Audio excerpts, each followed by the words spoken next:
Social networking is meant to keep us connected to each other, right? So, how could increasing your interaction with others possibly be making you depressed? Maybe it is. Want to know how? Well, stop tweeting and Facebooking. Well, they are verbs now. No, just for now, and read this. Truth be told, I have been a little depressed since the past few weeks for my own personal reasons. Who am I kidding? I have been very depressed and my work is the only thing keeping me sane right now. I haven't been talking to my friends much, haven't been socializing either, and well, I have isolated myself from the world pretty much. Last night, one of my friends called to check in and the other one messaged me on Facebook. Everyone is worried that I may have fallen into depression. Read this over again. I just told you I have isolated myself from the world. But, how do my friends know that I am depressed? 2 words.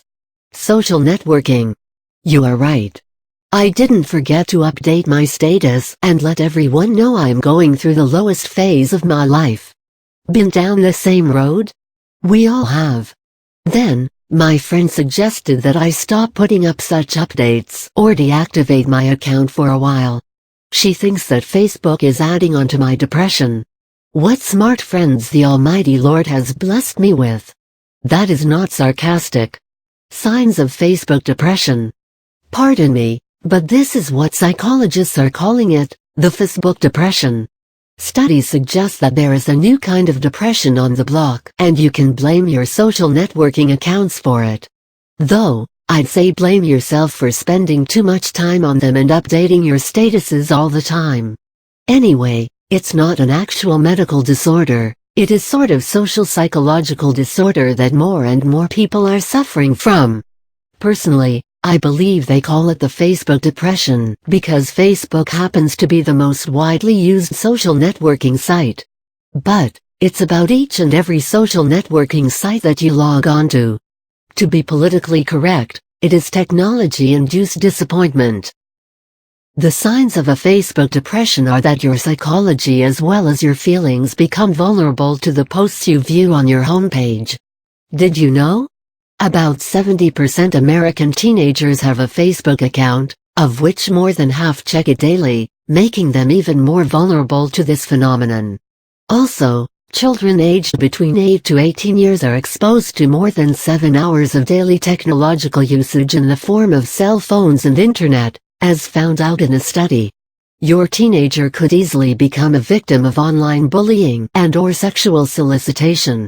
Apart from that, the feeling of loneliness definitely creeps up sometime when you are upset or disturbed and you don't know who to turn to. You sit there staring at the screen. 853 friends, 61 online friends. But, who do you talk to? You don't.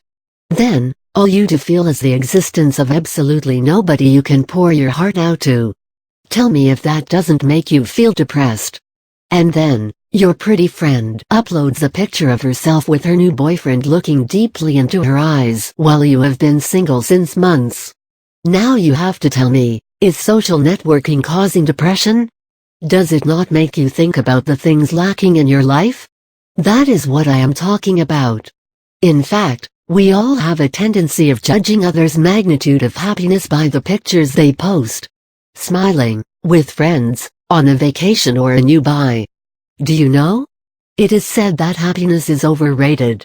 She won't tell you if she had a terrible fight 5 minutes after clicking the picture and she cried all night long.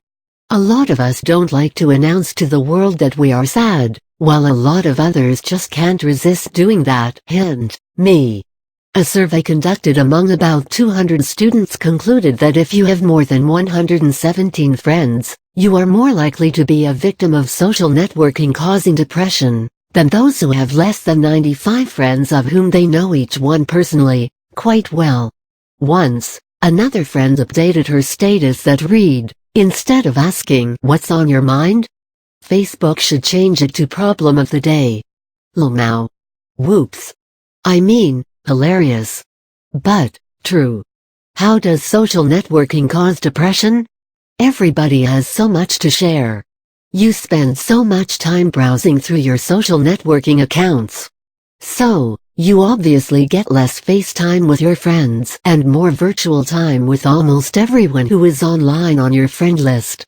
This further demotivates people from going out, and the lesser you get out, the more you get depressed.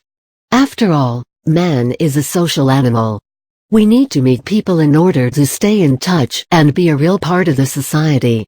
And then, you read everyone's happy status updates and see their happy pictures on your wall. Of course, nobody really clicks sad pictures of themselves and puts them up on a social networking website, do they? It makes you depressed, wondering why is your life not as great as theirs and why are you not as much happy, if not more? Even if not out of jealousy or self-contempt, you still feel low yourself for being left out when your friends are having so much fun. Then, if you read a sad status update, it further subconsciously affects your own emotional rhythm and your brain starts thinking it is sad, worsening your psychological state. Were you expecting sad updates to cheer you up? Somehow, we like to think of ourselves as being the only person with so many problems to deal with and that everyone else gets to be happy while we drown under the burden of pain and misery. In our subconscious minds, we only concentrate on how happy others are and how miserable we are. According to research, you are almost 50% more likely to feel distressed if you read a depressed status update by a friend who is close to you. Then, you do the not so unexpected and you update your status with a really sad and depressing note. This further makes you think about how depressed you are. Even if you may not be as much, people comment on it to console you and then you self-pity yourself, playing the part of the victim well. See, it is a cycle. Unless you stop logging into your account and be less curious about what is going on in others' lives. Pay more attention to your life and talk less about the bad things happening around you. It may be hard, but it is not impossible. Typing this, my cheeks are red from the shame and guilt of letting my emotional state win over my brain so often. Changing subjects, have you heard of accusations citing Facebook as a reason for divorce? Sad, but it's true. Do you often find yourself, consciously or subconsciously, checking the number of friends or followers your friend has on his or her list and comparing it to your statistics? Maybe we let our kids be exposed to social networking too soon. After all, what would a prepubescent child or a teenager, with sky-high hormone levels, know better? In fact, we can't even control ourselves from indulging in excessive use of social networking. If you get hooked onto something and use it more than you should, do you expect anything cool or productive to happen? No way. We have a 24/7 access to social networking sites through our cell phones. Maybe we should stop logging into our Facebook, Twitter, MySpace and now even Google Plus accounts, all the time. I like to think that it drains out my BlackBerry's battery that has all the social networking apps. Ironic. Did you know?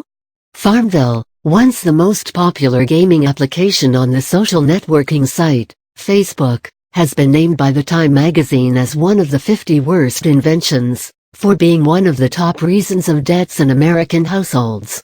Another study in the UK has given a similar title to Facebook and Twitter, claiming that they are among the top 10 worst inventions of the decade. I told you, social networking causes depression.